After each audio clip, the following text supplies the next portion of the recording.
Ever make like a financial decision and then like later you're like, what was I thinking? Oh, yeah. Like all the time, right? Yeah. I feel like there's a good chance that behavioral finance was like secretly messing with us. Yeah, those hidden psychological forces. Yeah, those hidden forces, especially in equipment leasing. It's true. We think we're all about the numbers, Uh-huh. but so many times the choices we make are driven by things that we're not even really aware of. That's exactly what we're diving into today. Awesome. We have an article from the Rate Card, and it's called Behavioral Finance and Equipment Leasing: Unlocking Customer Decision Making. And this was published December 3rd, 2024. Very cool. We're going to like unpack the psychology behind like why customers choose to lease or buy Okay. and how you can use that knowledge to your advantage. I love it. It's understanding the why behind the buy. Yes, love that. So the article starts by kind of like throwing traditional finance out the window. Mm-hmm. It's saying that this whole idea of people being like perfectly rational decision makers, Yeah. yeah, not so much. Right. Traditional finance assumes that we're all like Spock from Star Trek, Yeah. Completely logical and emotionless. Right. But like, in the real world, our emotions and our biases and our past experiences, all of that stuff influences our financial choices. Totally, yeah. So like, let's say you have a client who is just dead set on buying a piece of equipment outright, even though like leasing would be way better for their cash flow. Like, have you encountered that? Absolutely. It happens all the time. Yeah. And it's like they're so focused on owning the asset Yeah. that they kind of ignore the financial benefits of leasing. I had a client one time who insisted on buying a top-of-the-line 3D printer, even though their business was just starting out. Leasing would have given them so much more flexibility, but they were so attached to this idea of like, I own this thing. It was a classic example of how, psychology just trumps logic. Totally. It's like they get like blinded by, like shiny new toy syndrome. It really is, yeah. Okay, so the article dives into 5 key biases that can really like trip people up when it comes to equipment leasing. Okay. So let's break them down one by one. Sounds good. First up is status quo bias, which is that tendency to stick with what's familiar, even if it's not the best option.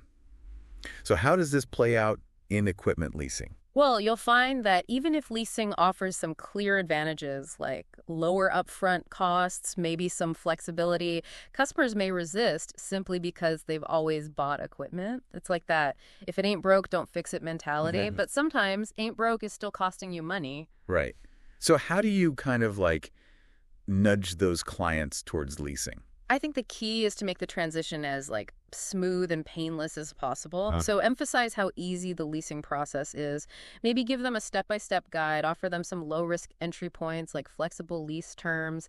Maybe you could even do like a trial period. It's kind of like offering them training wheels before they hop on the bike. Yeah, I like that analogy. Okay, next up is loss aversion. The idea that people hate losing more than they love winning. Oh, yeah. So how does this like fear of loss factor into equipment leasing decisions? It's all about perception. Some clients feel like they're, quote, losing ownership when they lease. Right. Even though they're gaining access to the equipment that they need, it's like they're so fixated on what they're giving up as opposed to what they're gaining. So how do you reframe that conversation? Well, instead of focusing on, that perceived loss of ownership, maybe you highlight the tangible gains, So you could say something like, leasing gives you the freedom to upgrade to the latest technology every few years without a massive cash outlay. Or you could say you'll save on maintenance and repair costs because those are often included in the lease. Shift their focus to the positives. Yeah, it's about like spinning the narrative. Exactly. Okay.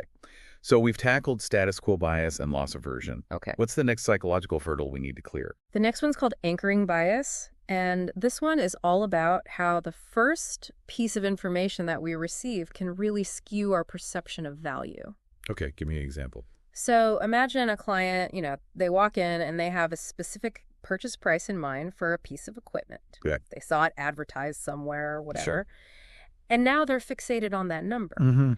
And even if leasing is more cost-effective in the long run, they have a really hard time shaking that initial price anchor. So they might end up making like a decision that's based on a piece of information that might be misleading. Exactly. They're anchored to that initial price, ignoring the bigger picture of total cost of ownership. Gotcha. So how do you kind of steer them away from that anchor and towards a more like holistic view? I think you got to use tools like total cost of ownership, like TCO calculators, visual comparisons.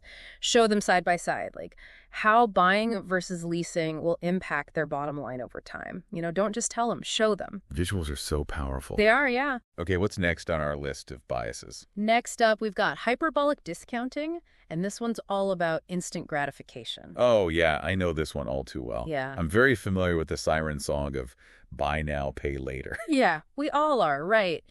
It's that tendency to overvalue immediate rewards. Yeah. Even if it means sacrificing bigger gains down the line. Right. So in equipment leasing, this would be like a client choosing a larger down payment so they can get like a lower monthly payment. Yes. Even if that's not the best like financial move in the long run. Exactly. They're prioritizing that immediate feeling of relief, even if it means higher overall costs. So how do you appeal to that, like to their desire for like instant gratification while still guiding them towards the best financial decision? Well, you can emphasize those low monthly payments of leasing, but also highlight the immediate benefits to their cash flow. So you could say, by leasing, you free up capital that can be used to invest in other areas of your business right now. So you're acknowledging their desire for like immediate results, but also like showing them the long-term benefit. Exactly. Find that sweet spot where everyone wins. Yeah. It's finding that sweet spot, yeah. Okay, we've covered 4 biases: status quo, loss aversion, anchoring, and hyperbolic discounting. What's the final one? What's the final bias we need to unpack? We got to do overconfidence bias, and that's that tricky tendency to like overestimate our abilities and our control over outcomes. Oh, we all know someone who thinks they're a financial wizard. We all have a little bit of that in us, right? Yeah. And in the business world, this can lead to, owners kind of biting off more than they can chew financially. Yeah. So they might underestimate the hidden costs of ownership, like maintenance and repairs, or they might overestimate their ability to like generate revenue. So they think they can handle this big purchase, but then reality might hit them hard later on. Exactly. And that's why it's so important to offer clients, really comprehensive financial analysis tools and like realistic side-by-side comparisons of buying versus leasing. Let the numbers do the talking. Bring them back down to earth gently. Okay, so we've dissected these 5 like tricky biases, but Yeah. like now what? How do we actually use this knowledge to create winning marketing strategies? Well, that's where things get really interesting, and that's what we're going to dive into next. Awesome. Can't wait. Stay tuned, listeners. We'll be right back. Okay, so welcome back to our deep dive into like the psychology of equipment leasing. Yeah, we've uncovered these 5 common biases Yeah.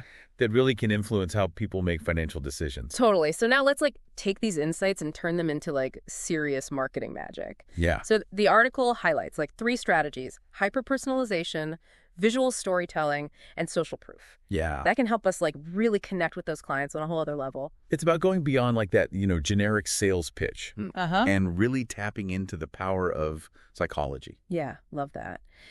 So let's start with like hyper-personalization. Okay. It kind of sounds futuristic. Like, are we talking about like reading minds here?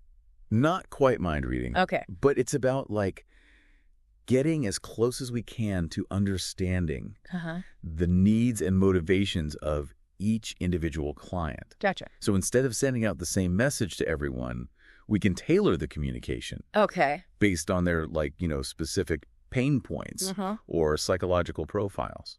So if we like know that a client is struggling with status quo bias, Right. that hesitation to switch from buying to leasing, Mhm.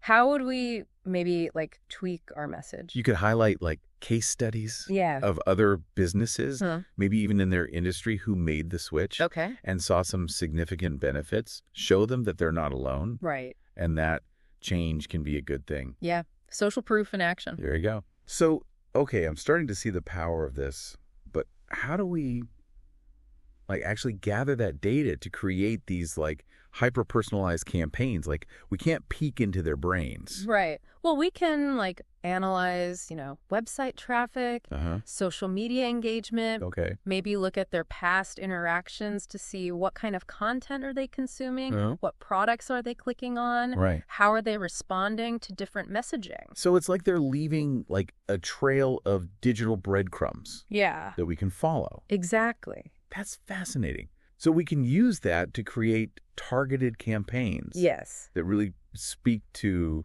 like their needs and their anxiety. You got it. So if a client shows signs of loss aversion, that, fear of losing ownership, Right. we could highlight maybe the flexibility and the upgrade options that come with leasing. Exactly. You're addressing those underlying concerns head on. It's like we're like crafting the perfect antidote You got it. for each bias. There you go. Okay, I'm definitely on board with hyper-personalization. Okay. What about visual storytelling? Yeah. I've always been like a sucker for a good story. I think we all are. Visual storytelling is really powerful because it allows us to bypass the logical part of the brain Mm-hmm.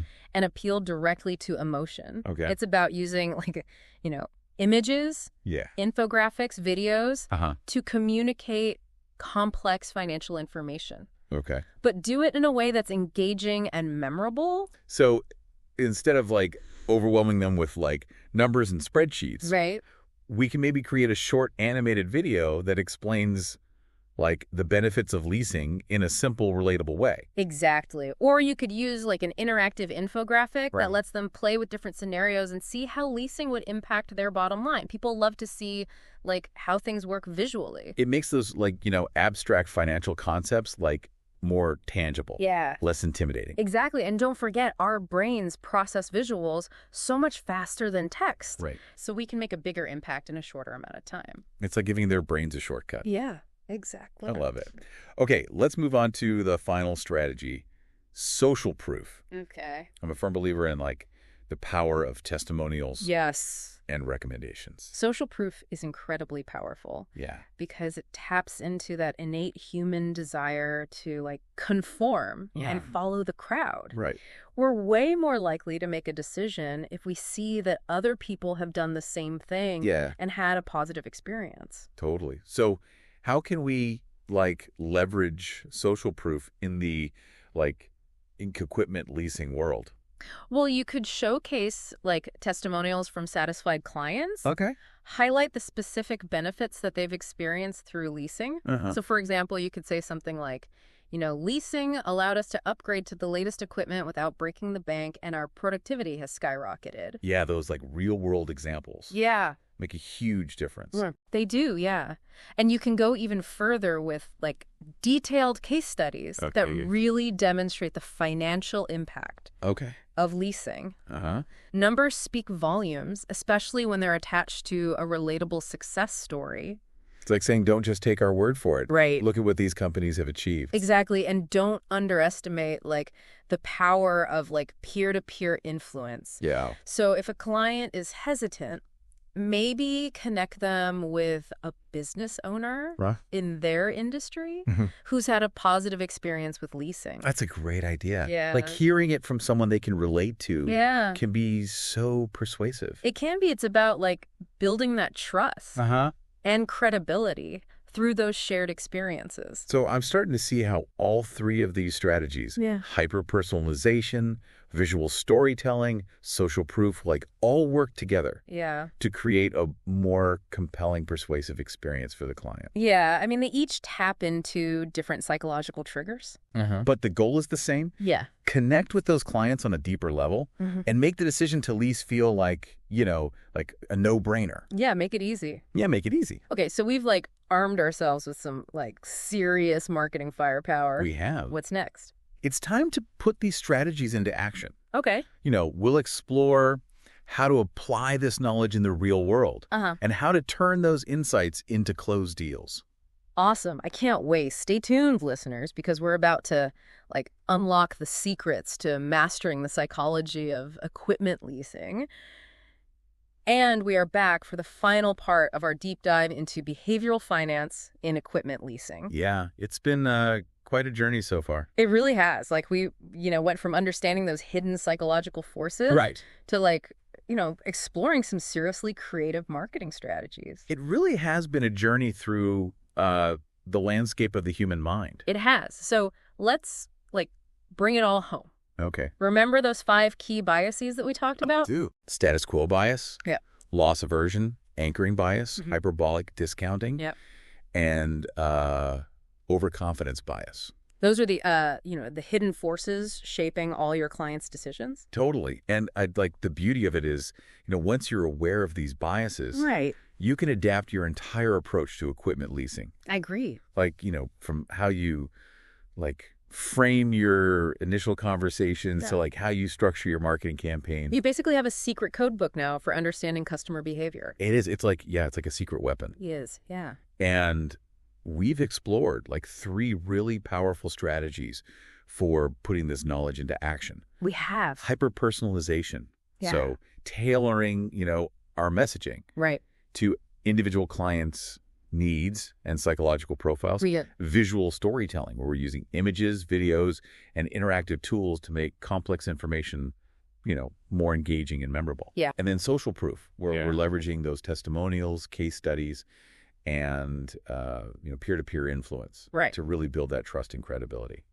If you use all those strategies effectively, you can really boost your success rate. In equipment leasing. For sure. I mean, it's all about understanding, the human element of financial decisions. Yeah, we're not just selling the equipment. We're selling that peace of mind. Yeah. That flexibility. Right. And that opportunity for growth. Absolutely. So for all of you listening out there, I have a challenge for you. Okay. Think about the clients that you're working with. Okay. Which of these biases might be holding them back from making the leap into leasing? It's a good question. And how can you, use these strategies to really create a more persuasive, compelling experience for them? You now have the knowledge to not just understand the numbers, but also the psychology behind the decisions. Go out there and make those deals happen. Absolutely. Go get them.